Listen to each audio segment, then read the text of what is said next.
Ngayon po mga kaibigan ay January 12, umpisa na ng policy hour, election period na. Lieutenant Dagatan, ano ang coordination ngayon ng COMELEC sa MPS ng Rojas? So good morning po sa ating lahat. So kanina pong 8 AM po ng umaga, nagkaroon po ng kick-off ceremony po para po sa start po ng election ban or gun ban po dito sa, hindi lang po dito sa Rojas Oriental Mindoro, kundi sa buong Pilipinas po. Now, ano ang mga bawal?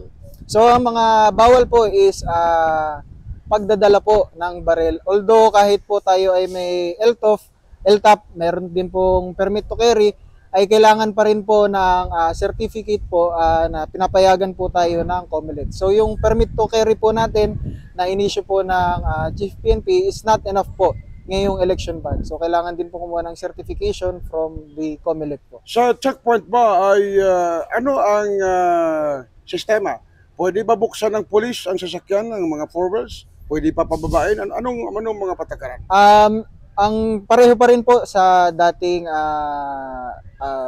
procedure po sa pagche-checkpoint. So basically po visual search lang po ang kailangan po na gawin po ng mga kapulisan po natin. So ibig sabihin po ng visual search, kung ano lang po yung mga nakikita po sa plain view.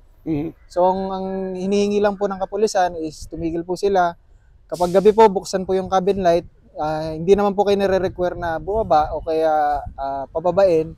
Nasa discretion nyo po kung papayag po kayo. Kasama ba sa pag-check up ninyo ang lisensya, rehistro at iba pa? Yes po, kasama na rin po yan. Bukod po sa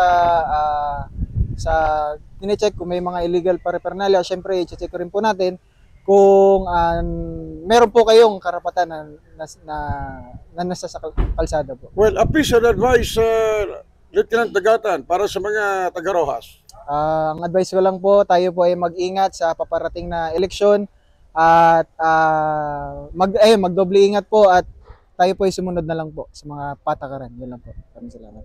Maraming salamat.